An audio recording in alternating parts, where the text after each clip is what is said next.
उसने वैली के हर कोने में ढूंढा, आंगन, बरामदा, स्टोर रूम, तकिया घर, लेकिन रूपा का कहीं पता नहीं था। तभी एक अजीब सी कदमों की आहट उसके कानों में पड़ी। धीरे धीरे चलने की आवाज, जैसे कोई जमीन को घसीट कर चल रहा हो। उसने अपना सांस रोका और चुपके से ड्राइंग रूम के दरवाजे के पीछे छुप गया। आवाज सीधा उसी तरफ आ रही थी। विक्रम सिंह ने धीरे से झांक कर देखा और जो देखा उससे उसका खून थम गया।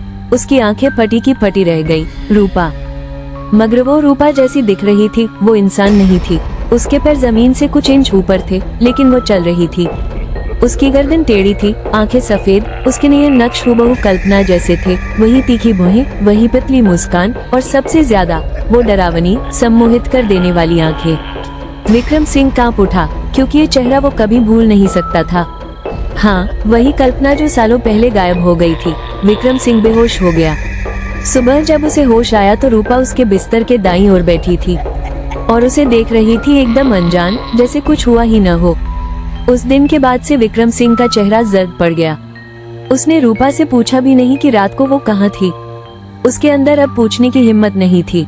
अब विक्रम सिंह को रातों को नींद नहीं आती थी। वो बस यही जानना चाहता था कि रूपा को क्या हुआ है। 2 हफ्ते बीत चुके थे और रूपा एकदम सामान्य व्यवहार कर रही थी। लेकिन फिर एक रात ऐसा कुछ हुआ जिसने विक्रम सिंह को हिलाकर रख दिया। हवेली में कुत्ते भौंकने लगे थे, मोमबत्तियां अपने आप बुझ जाती थी और एक गंध, एक सड़ी हुई मिट्टी और फूलों की गंध हवेली में फैली रहती। एक रात पूर्णिमा के दिन विक्रम ने रूपा को खिड़की से नीचे उतरते देखा, चुपचाप, सफेद साड़ी में लिपटी हुई, बिना चप्पलों के। उसके पांव जमीन को नहीं छू रहे थे, वो मानो हवा में बह रही थी।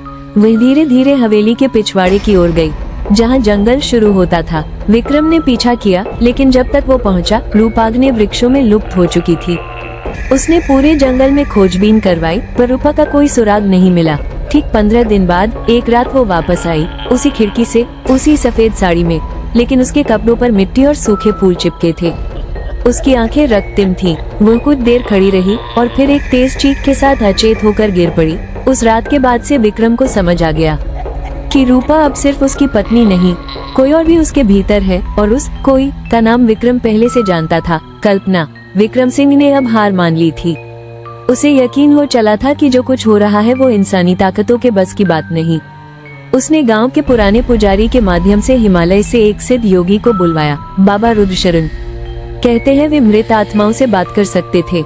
जल्दी जाओ, चैनल को लाइक, शेयर, कमेंट, फॉलो और सब्सक्राइब करो।